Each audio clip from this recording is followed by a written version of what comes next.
Max.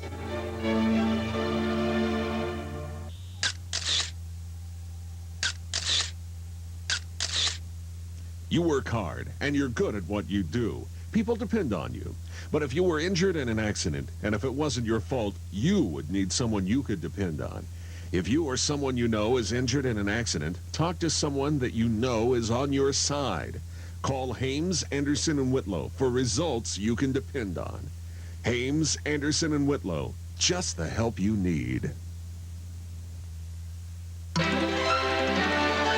This is CNN. This is a presentation of CNN Sports. Coming up on College Football Preview, the new preseason #1. But will it be a Spurrier of the moment? Because last year's #1 is not far behind. We'll go through the top 10 from the Golden Dome through the Desert Swarm and Rolling Tide. And touch on the entire preseason top 25 on College Football Preview.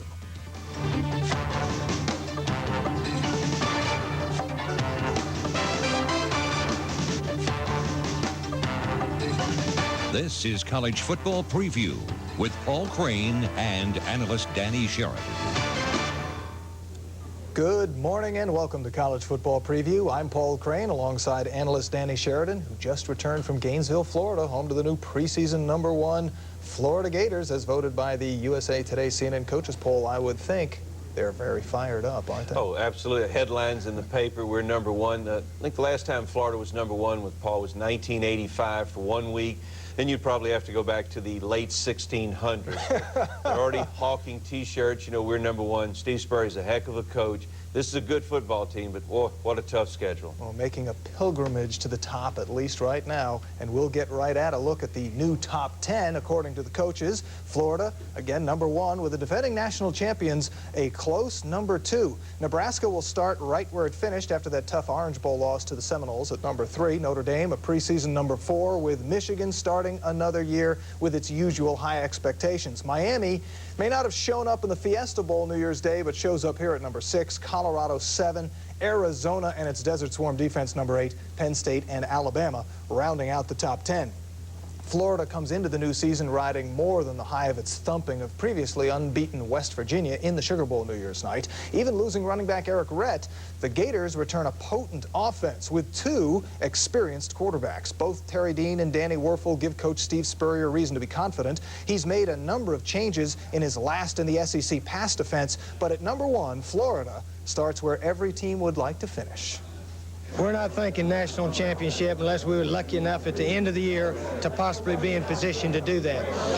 But right now, we're very appreciative, very thankful, and again, to think that the coaches around the country think that highly of our football program is something very special at this time. A lot of people say we're not as good as we seem to be or whatever, so, you know, there's no pressure on us. You know, we just go out and play the best possible football we can, and if at the end of the year we're ranked #1, that's good. You know, if not, you know, life goes on. Well, a long way to go before the end of the year. We talked about the defensive changes Coach Spurrier made, but you think of Florida, you think of offense, and those 2 experienced quarterbacks. Right, well, what they want to do, Paul, they want to avoid the situation that they had last year where one was looking over his shoulder all the time.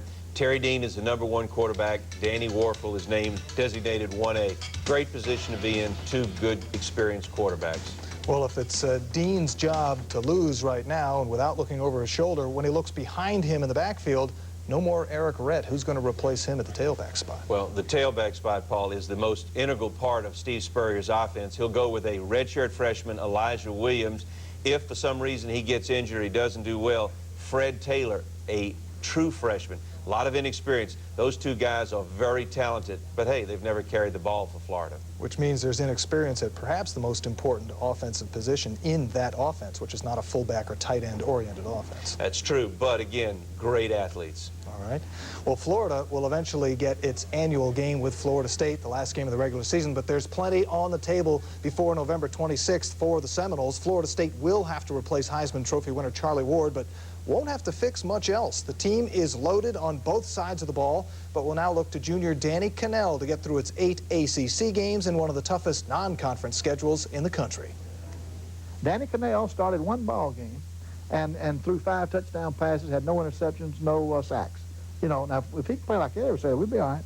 You know, so we're going to have a good football team. But the one guy that when we wasn't quite up to the task, the one guy that could bring you back, the one guy that could cover up a lot of your mistakes was Charlie Ward.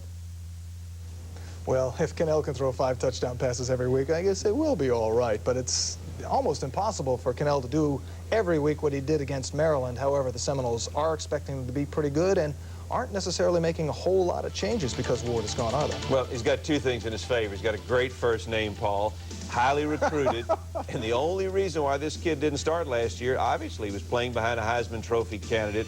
There are rumors that they're going to change the offense. That's not true. They're still going to stay in the shotgun. Cannell just won't be able to freelance as Charlie Ward did last year. Well, and Danny thanks you, Danny. Defensively, Seminoles strong as well, with great players at each element of the defense. On the line, you've got Derek Alexander, then Derek Brooks at the linebackers, Clifton Abraham at the defensive backs, with good players around them.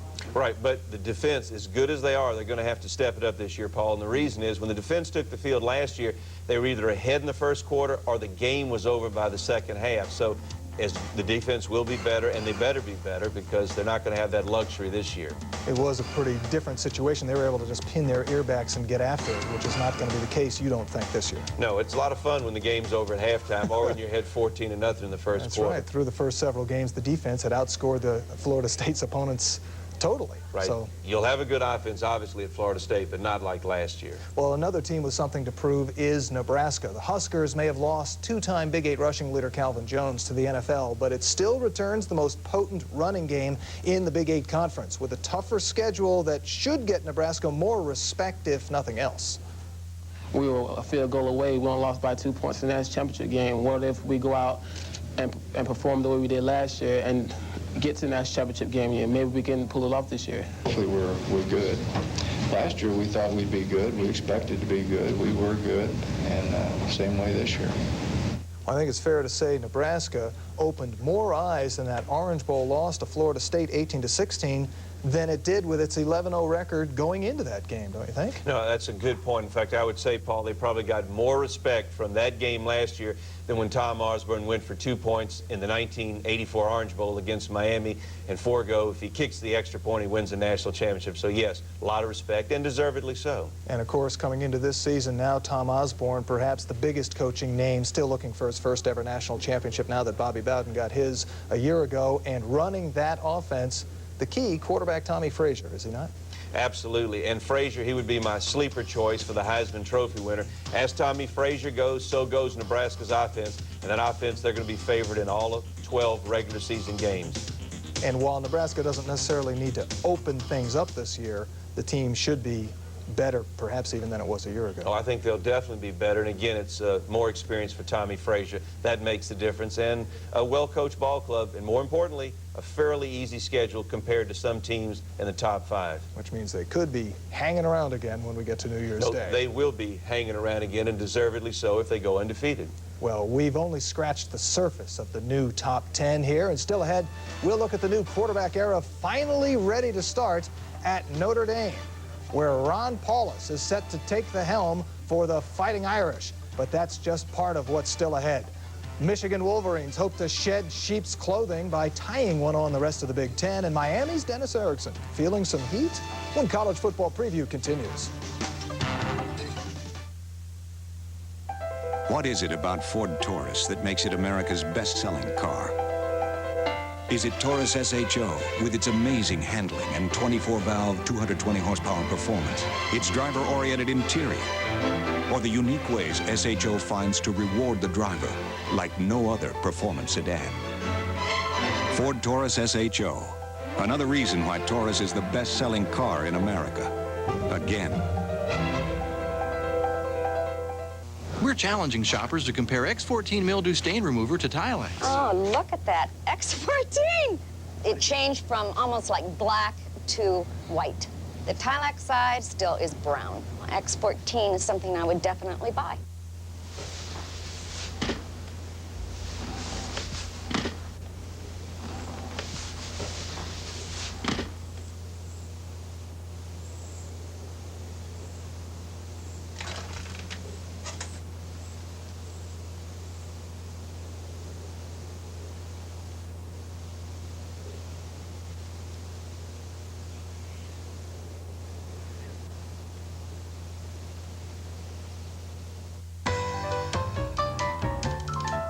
Now that we have frequent traveler programs for business, pleasure, old and young, we thought it was time we had a new sign.